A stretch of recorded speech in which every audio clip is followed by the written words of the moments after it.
primary areas of focus and emphasis here in the last 13 days? I think you do really two things on the field. One, you try to invest a good bit in some of your younger guys in the sense that, on the longer haul over the last 4 games, you're going to need those guys. You may not be able to exactly forecast who that is that's going to be required to jump in there and play a good number of snaps. And then obviously, too, just get some guys back along with, taking a little bit of a jump ahead for the game this week, too. Were you able to get a little bit healthier in the ways that you would like to? Certainly, I shouldn't say certainly, because we did have a couple of days in there where we collided pretty good. Could be more so than we were 2 weeks ago. Yet at the same time, nobody's perfect. And you know what? If you are perfect, it means you haven't done anything. I mean, really, as a football player this late in the season. Today, Isaac Calhoun is named to the Burlsworth nominee list. He was a midseason Sporting News All-American. Where is he? What sort of value has he meant to your offensive line and the offense as a whole, personally? Probably his greatest strength is his consistency. Just day in, day out, the way he practices. Very few assignment busts. I think the other thing that he does, he's a guy that embraces the over-communication part of it, which is invaluable as a guard. Certainly you got a center beside you, got a tackle beside you, and when that voice, points something out that even a tight end or maybe even a quarterback hears it too.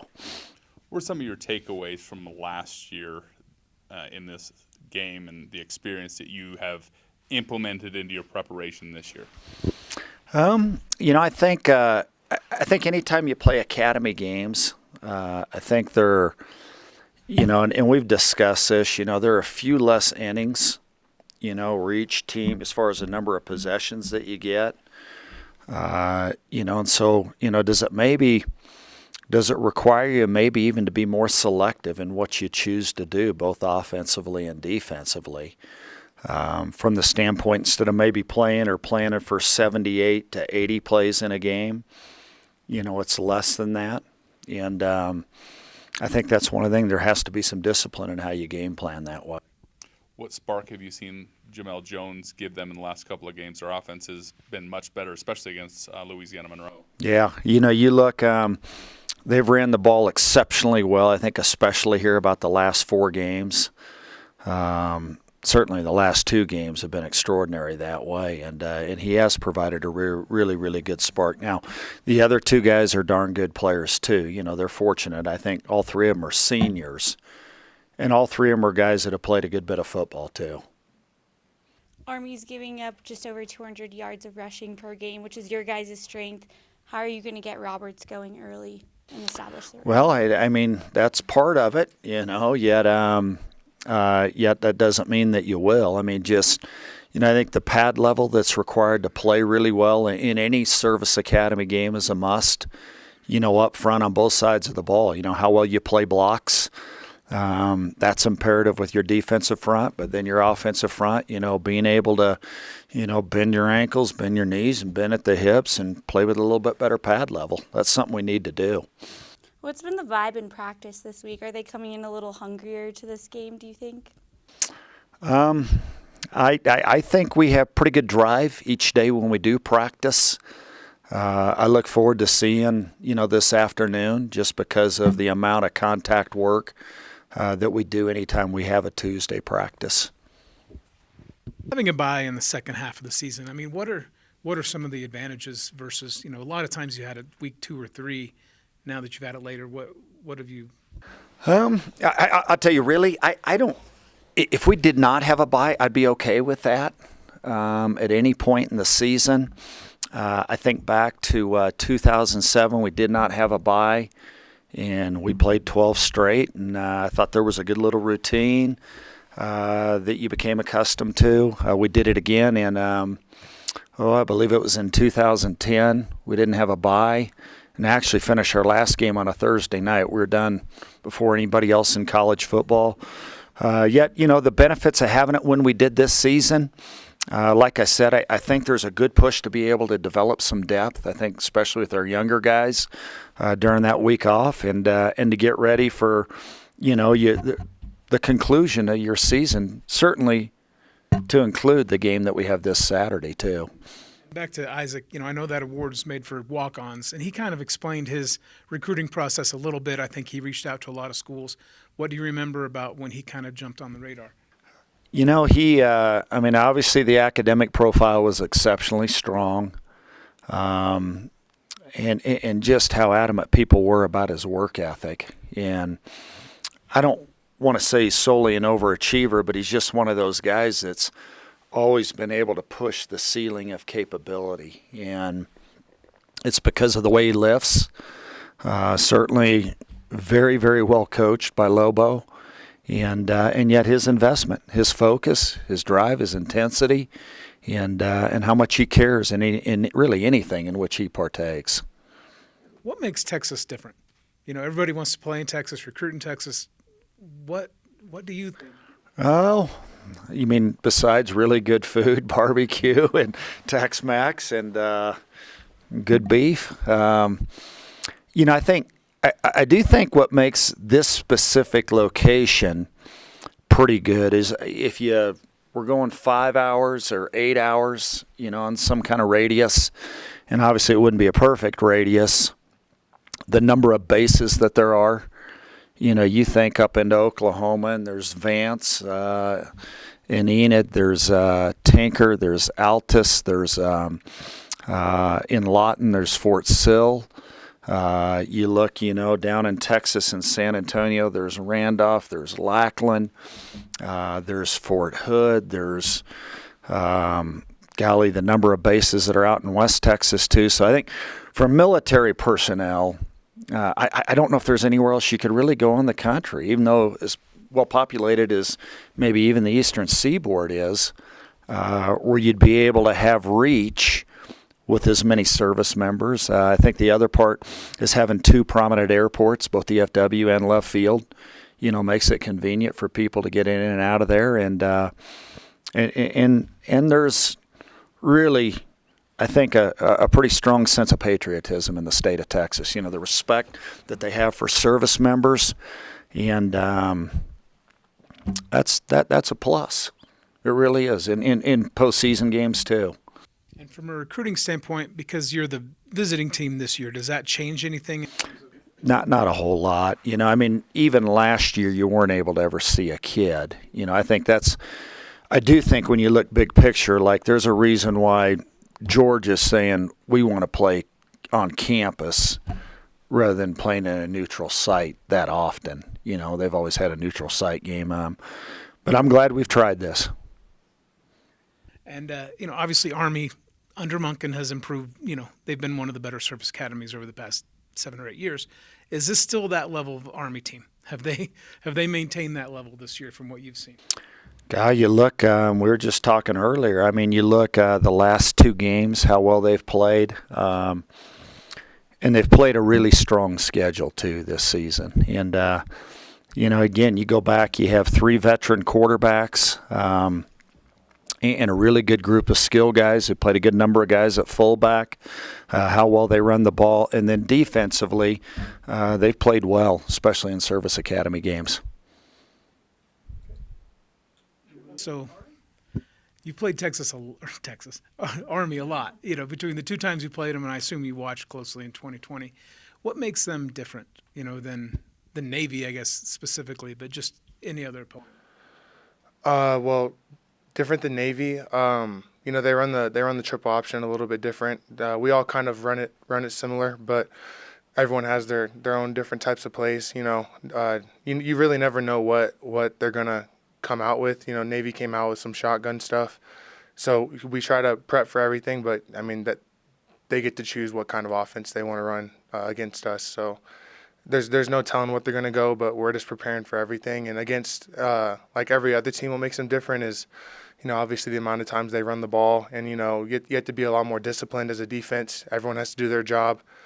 But yeah, that's the main difference. Everyone has a specific job, and it takes one guy for a big play to bust. How frustrating was last year, when you think back to that game? Yeah, I actually watched the game like last week again, just to like just refresh my memory of it. It was tough. Losing those games are always tough. But I'm thankful that I took turn back and I have another chance and stuff. But yeah, it's tough watching it. Especially for how much time you put into it. Spring ball, fall camp. But yeah, I'm excited to get to play there again, especially in Texas and stuff. So it's a good venue. If you kind of look big picture this season, like what would it take from here on out to make it a truly memorable season, especially for someone like you, where the standard is an 11-2 and 10-3 season? Like what can you still do this year to put it on that kind of platform?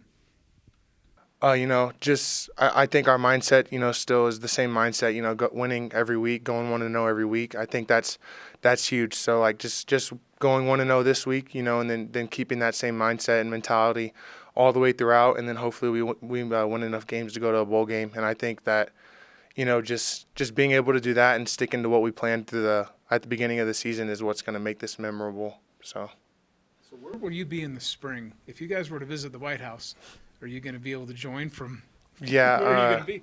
I actually don't know how all that works. If we did get the opportunity to go to the White House, none of my friends that have been here got the opportunity to do that, so I really don't know when we go or how that works or anything. But I'll be at Maxwell Air Force Base in Montgomery, Alabama. That's where I'll be, and I'm sure they'll just like call me or something. I don't know how it works. I really don't, but yeah.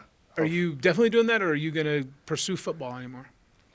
I'm not sure yet. I think I want to get through these next couple games and see where it takes me. If I have an opportunity, I would love to pursue the NFL. But if it's not in my deck of cards or my hand, then I'm happy to go to like serve in the Air Force and stuff. So we'll just see where it takes me, and I'll have a for sure answer at the end of the season. And then having the bye week, how much fresher do you feel, and do you think the team feels just having that extra week at this point in the season? I know personally I feel a lot better, just with the bumps and bruises, that you go through with the season. Like yesterday, whenever I was like practicing and stuff, I just felt that things weren't as sore as they usually are. So the bye week helped a lot, and just getting those extra mental reps against an opponent is always very important. And then everybody wants to play in Texas. There's a reason this game is there. What do you think makes football in Texas so different? Growing up playing football, I started playing football like as soon as I could. I think I was like 7 or 8 was when I started playing football. So that's usually a lot of people from Texas. Especially in high school, the games are always super packed. It's really important to the city that you're in. So I think just that type of mindset, like football is taken real serious in Texas, and that's a really cool factor. And I'm just, like I said, I'm happy that I get to go play down to Texas and play one more time before it's over. How you doing, Christopher? Good. How are you? Good. Hey, what would it mean for you, politics aside, to have the opportunity to meet the president and go to the White House? It'd be amazing. Some of the Coach Calhoun asked some of the coaches, because some of our coaches have went, and they said it's nothing. Like they said, besides having kids, that it's one of the best things I've done in my lifetime. That's what they've said. So, I'm excited. I hope I get the opportunity to do that. And yeah, I don't think they can put into words the type of feeling it is to do that. So. Yeah, because not many people can say that they actually shook the president's hand and met him. Correct? Right. Yes, sir. Yeah. There's not a lot of people that can say that, and to get the opportunity is awesome. And off of that, what would it mean for you, the senior class, to win the Commander-in-Chief's trophy? It would mean a lot to me. Like he said, I've played Army twice. I've lost one, won one. I've had a lot of opportunities to. I've been here for 6 years. I've had a lot of opportunity to win, and we haven't gotten there yet. We've gotten close, and so it would mean a lot to me. As like taking a turn back, getting this extra season to finally get to do it. Especially for some of the guys in my class, it just mean a lot. Like for all of us. What are your peers saying to you this week? Like Up on the hill, it's obviously a big week, plus with the opportunity to win the CIC. Yeah. They're just like always that question, like, are you guys going to beat Army? Like, I mean, I tell them like we're practicing hard, like we're preparing like we always do. And it's going to be a close game like it always is, but yeah, it's going to be a tough one, but Are you anxious for this game? Are there any nerves just because of what's at stake? One of your goals. I get nervous before every game, but I think there is, just in general, it is one of my goals, and there are a lot of nerves leading up to it, and yeah, I've been looking forward to this game for a while, but yeah, I mean, I get nervous for every game. I'm going to be nervous for this one, so I'm just really excited. Hey, Christopher. What have the conversations been like between you and your teammates this week? Everyone's excited to get to play them. It's things are like emotionally amped up. A lot of our team was in Texas last year and was on that field and lost. So a lot of us, and then, there's a lot of guys on the team that haven't beat Army once. So I think like this is just a really big goal for the entire team. Like, where everyone's practicing hard, everyone's got their mind right, just to try to get a win against them. You being from Texas, what are you looking forward to the most? And is your family going to go to the game as well? Yeah, my family's gonna come. I'm looking forward. Some of my family doesn't always get to come to all the games, so I'm looking forward to them to finally like get to see me play like one last time, because I don't know how many more games they're gonna get to go to. But yeah, I'm excited to see them, and like I said, like playing the Texas Rangers Stadium is awesome. Like I'm blessed to have that privilege. But yeah, I'm super excited to see my family and playing the game and stuff. And I'm assuming like getting a dub there would mean a lot, right? And your family being there. Yeah, that'd be super awesome if we could do that. What are your thoughts overall, just heading into your matchup against Army? We've seen how they've been previous seasons. Now this season, not as much success, but what are just your thoughts overall? We always go to these games like it doesn't matter what the other team's record is. Like we had the same mindset with Navy, and they kept it really close with us. It was a really, really close game. It could have gone either way. So it's the same mindset we had last year. It's the same mindset we're gonna have this year. Like and it's the same mindset we go in with every game. Like every team has the ability to beat us, and so we have to prepare like that, and take every game seriously. So. You kind of touched on this, but Army is great at establishing the run, just like you guys. What is it going to take to stop that potent run game and get the defense off the field as quickly as possible? It's just going to take everyone doing their job. It's really like important that, because like I said earlier, like if one person doesn't do their job, it'll bust for a couple yards, and they're going to go back to that same exact run. And like this game and like Navy, like one person can mess up, and so that's the biggest issue, is just making sure that everyone knows their assignments, and that's how we're going to get off the field and just be successful. Growing up in Texas, do you remember the first big game you went to in Arlington? I don't remember the first game. I remember going. I used to go to a lot of Houston Cougars games back when Case Keenum was there. We were big U of H fans, so I that's really what I remember, and that's really what like struck my like wanting to go play college football and stuff. But that's really what I remember from my childhood of watching college football. Do you think younger you envisioned you inside that stadium? Probably not, honestly. I didn't have like super big. I didn't know where I was gonna go with football, or if football was gonna be in my future at that age for sure. Recently, these games have been very defensive in nature. In regulation, I don't think anyone scored over 17 points in the last like 4 matchups. How much pressure does that put on you guys on the defense, knowing that if that trend continues, I mean, you got to be not only at your best, but better than your best? Right. Something Coach Norris says a lot is we have to outplay the other team's defense, especially in these games. And so like that's our mindset going into this, whether we have to hold them, like Coach Calhoun said, whether it's 2-4 or 38 to like 40 something. Like we just want to outplay their defense. That's a big goal for us this week and for every week, to outplay the other team's defense. And I think that's a good mindset to have. What have you seen from their fullback game? I mean, they got Buchanan's a big boy, and he scored a lot of short yardage touchdowns. What have you seen from their fullback game that gives you a little bit of pause?